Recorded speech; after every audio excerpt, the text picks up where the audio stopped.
Honorable Member of Parliament Professor Rajiv Vijayasinghe,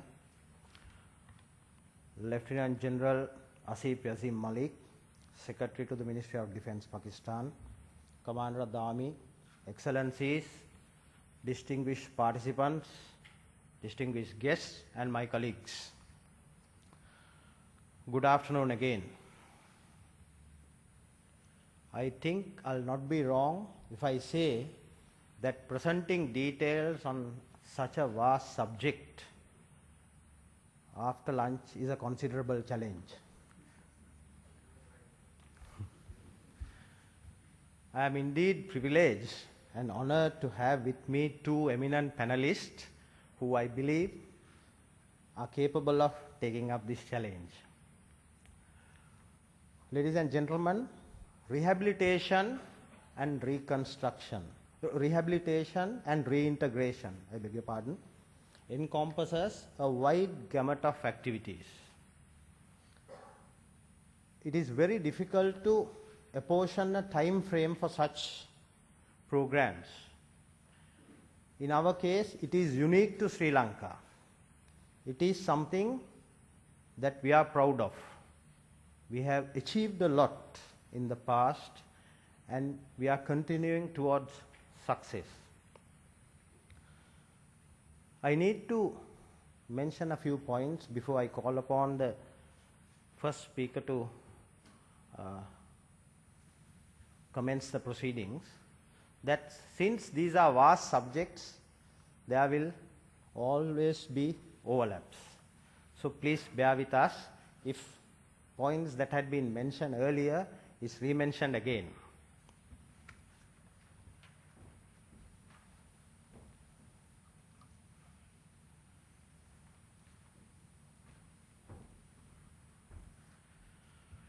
It is my pleasure and privilege to invite the first speaker, Brigadier Darshana Hettiarrachchi, to talk about rehabilitation.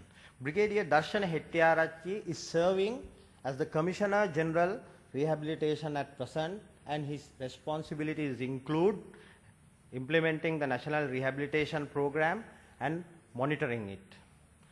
An alumnus of the prestigious Sri Lanka Military Academy, he was commissioned in the Corps of Engineers. Counting over close upon 3 decades of service, Brigadier Darshana Hettiarrachchi has held number of command, staff and instructional appointments. Amongst the command appointment, he has commanded a combat engineer battalion, commanded an infantry brigade and commanded an infantry division. At the same time, amongst his instructional appointments, he had been an instructor at Defence Services Command and Staff College, an instructor at Kotalavala Defence University and an instructor at Sri Lanka Military Academy.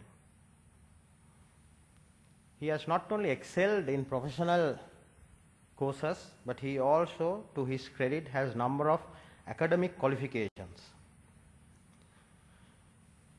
He is the recipient of postgraduate diploma in conflict resolution from University of Colombo, and at present he is reading for master's degree program in conflict resolution at the University of Colombo. I am certain that the subject of rehabilitation, which is very vast and which is very deep, will be dealt adequately by Brigadier Darshana Hettiarrachchi. Darshana, over to you.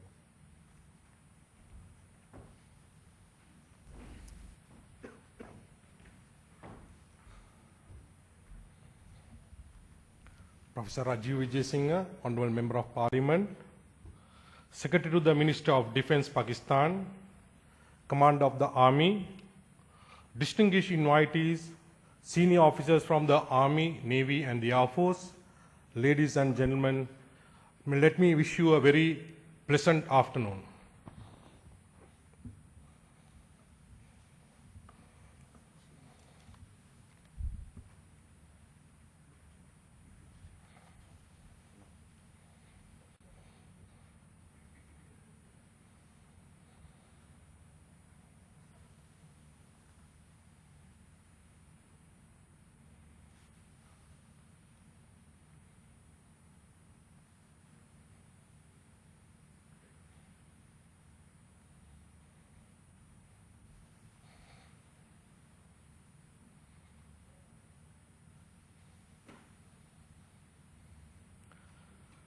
Sustainable social and economic reintegration of ex-combatants was the ultimate objective of the Sri Lankan government on completion of the humanitarian operations in May 2009. Sri Lankan government realized that the failure to reintegrate ex-combatants will undermine the achievements of the armed forces during the recent past and also the reconstruction programs in the north and east. However, reintegration was particularly a complex challenge in the Sri Lankan context as ex-combatants and their societies had been significantly transformed by the 30 years long conflict. Majority of the ex-combatants did not have any experience or memory of pre-war peaceful patterns of life. It was found that the ex-combatants did not have had any experience or memory of the patterns of peaceful patterns in their life. It was found that the ex-combatants who had been with their organization since childhood had no memory of the place from where they came from. Certain villages from which ex-combatants came were no longer existed by the end of the conflict. Further, ex-combatants who committed atrocities in or near their own communities had a serious problem to return home. Many ex-combatants, women in particular, had a difficulty to return to their homes because they had a fear for being stigmatized for belonging to an organization involved in crimes against their own people. The return of ex-combatants could have also worsened the real or perceived vulnerability of local populations. Ex-combatants were seen as a lost generation, having been deprived of education, employment, and training during the conflict. Some of them were left traumatized by the conflict and could only understand the world from a military perspective. Their lack of civilian skills or capabilities, combined with their habit of relying on violence to get what they wanted, would have resulted in them becoming involved in predatory behavior against communities such as banditry and theft, or they would have turned once more to their collective violence and crimes. It is said that returning of ex-combatants are potential spoilers of peace. Therefore, ex-combatants needed focused and sustainable support in order to succeed in making the transition from military to civilian life. However, when designing and implementing programs, a key challenge was to fulfill the specific and essential needs of ex-combatants without turning them into a privileged group with a sense of entitlement within the community. The reintegration support for ex-combatants had to be planned to avoid creating resentment and bitterness within the wider community or putting a strain on the community's limited resources. Many different activities combine to make up the process of reintegration, ranging from creating micro enterprises and providing education and training through to preparing the receiving communities for the return of ex-combatants, dealing with the psychosocial effects of the conflict and meeting the specific needs of different groups, men, women, girls and boys, persons with disability, and so on.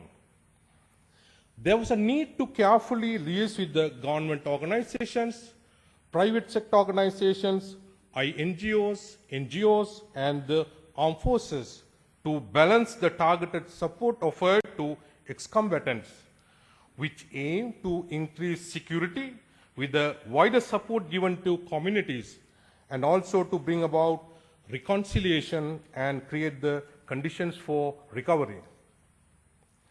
Reintegration programs were designed through a participatory process that involved ex-combatants and communities, local and national authorities, and other non-governmental actors in planning and decision-making from the earliest stages. Although there were concerns that ex-combatants receive disproportionate benefits during post-conflict reconstruction, a focus on former combatants was necessary and justified in order to build confidence. The focus on the longer-term reintegration of ex-combatants was accompanied by interventions that focused on both the families of ex-combatants and their respective communities, without whom sustainable reintegration cannot succeed. Emphasis was placed on moving quickly from programs specifically designed for ex-combatants to community-based and national development programs. The economic environment could be extremely problematic in the post-conflict situation of any country. Conflict caused considerable damage to physical, social, and economic infrastructure, which reduced productivity of the population, employment, and income-generating activities. Attention was paid to different groups to ensure that employment, education, and training needs and opportunities of women and men, youth and children are understood. Relevant education and training, microcredit services, and other employment and business development services were also mapped. This mapping was carried out at the early stages to ensure that training programs were ready when ex-combatants needed them and reflected an understanding of local norms and standards about sex and age-appropriate labor, as well as changes in gender roles that occurred during conflict. Communities play a central role in the reintegration of ex-combatants. Ultimately, it is communities that will or will not reintegrate ex-combatants, and it is communities who will or will not benefit from a successful reintegration program. It was necessary to involve the families, traditional and religious leaders, women's and youth groups, and other local associations in planning the return of ex-combatants, as these groups receive support and training to assist the process. The return of ex-combatants to communities could have created real or perceived security problems. Therefore, programs included a strong, long-term public information campaign to keep communities informed of the reintegration strategy, timetable, and resources available. The reintegration process provided an opportunity to brief ex-combatants on key health issues.